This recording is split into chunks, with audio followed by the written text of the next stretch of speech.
Good day, everybody. It is currently the 24th of October, 2012, and in the Western Pacific today, we are continuing to watch our tropical depression Ofel, or if it does develop into a tropical storm, according to the Japan Meteorological Agency, will intensify to Santin. That's the next name on the list here for this area just towards the east of the Philippines. Is expected to continue to intensify, so definitely going to continue to watch that.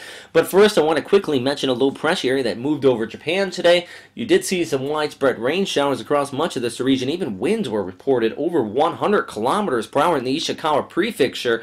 Also seen some heavy rainfall, upwards of about 60 millimeters per hour across portions of eastern Japan here, even off towards Hokkaido. So definitely good news is that high pressure is working its way back in from the east, so that is going to be on tap throughout the remainder of the week. Unfortunately, the Philippines, well, doesn't look like very much fair weather for you because of this cyclonic circulation right here. You can see that center circulation just towards the northeast of Mindanao. Fairly disorganized at this time, to say the least, though. We do have good equatorial inflow, some drier inflow aloft from the north, but overall, it does have this fairly decent circulation, thus it being called a tropical depression. At this time, if it does develop into a tropical storm before making landfall here in the Philippines, it is not going to be a strong one, but regardless if it does become named by the Japan Meteorological Agency, it's still going to be bringing the heavy rainfall across the Philippines. And at this time, that really is the major threat here, is flooding and landslides across northern Mindanao off towards Leyte, even around Cebu here as well. You're going to be seeing some very intense rains. You can see even these bands pushing across Mindanao at this time, and then the bands from the north. Still, it's a tropical depression. I know that some of you may think, well, it's just a TD. Why are we worried about it? Well, remember last year, actually, in December, we had Washi that pushed through here in the Philippines. It was a tropical storm, granted, but actually killed a lot of people. I don't say this is going to happen with this one, but I'm just saying flooding and landslides are really going to be high at risk as it continues to track off here towards the west. Now, this is the track from PAGASA. Once again, JMA still calling it a TD. They do not have it going out past about 24 to 48 hours. Regardless, though, this is actually the track you really need for the Philippines from PAGASA, because the Philippine Meteorological Agency, basically.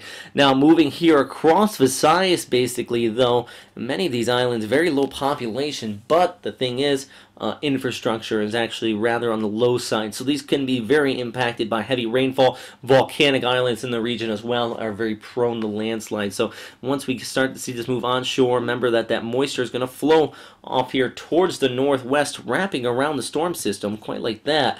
This area really across Leyte, or Leyte, excuse me, that's where you're going to be seeing some heavy rainfall. But let's take that exact track, but also crossing northwestern portions of Mindanao from that inflow coming in from the South China Sea. You're going to be seeing that rainfall even from the Sulu Sea right in there, that moisture being picked up and pushing onto the higher mountainous terrain. So definitely want to watch the storm system. Let's take a look at the model outlook going through the next several days. Slowly working over the Philippines on Wednesday, then eventually on Thursday starts to reemerge into the South China Sea. But while it does so, it's actually going to be impacting Manila while it moves off there towards the northwest. So urban flooding in around the Manila metropolitan area is going to be high at risk. Also, any flights going in and out of there, if you plan on traveling to the Philippines, watch out for this. The winds, once again, I don't think it's going to be a big thing. Manila Bay, I don't really expect a significant storm surge, but it's just that heavy rainfall throughout the day on Wednesday going through Thursday. Then the storm reemerges into the South China Sea.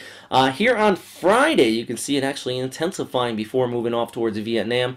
That's actually fairly probable. Sea surface temperatures in this area are exceptionally warm and still well within the threshold of further development of tropical systems. You can actually see here upwards of about 85 degrees Fahrenheit. 80 degrees is usually the cutoff, so still very warm sea surface temperatures across the entire region around the Philippines at this time. So I guess with that said, do take the proper precautions. PAGASA is warning on the people in the low-lying areas or mountainous terrain where the storm is pushing across, especially there in Visayas, to watch out for flooding and landslides. And as always, if you are being told to evacuate or are being warned on, please listen to the proper agencies out here around the Philippines. That is PAGASA. Remember to continue to check in with the Japan Meteorological Agency. They are the WNMO approved agency for the Western Pacific. And as always, please stay safe out there, everybody. If you have any questions, comments, or suggestions, post them in the comment box below. Also, don't forget to RSVP for our Western Pacific weather meet and greet in Manila here on November 10th. Let's hope that the weather is not quite like this for that day. We're going to get out there and try to enjoy each other's company. And also, if you want to ask me any questions, I do encourage it, not just in the comment section below, but you can follow me on Facebook and Twitter at Robert Speta and at westernpacificweather.com. Please do go there and like that on both Facebook and Twitter. So stay safe out there, though. Thanks again for watching, and have a great day.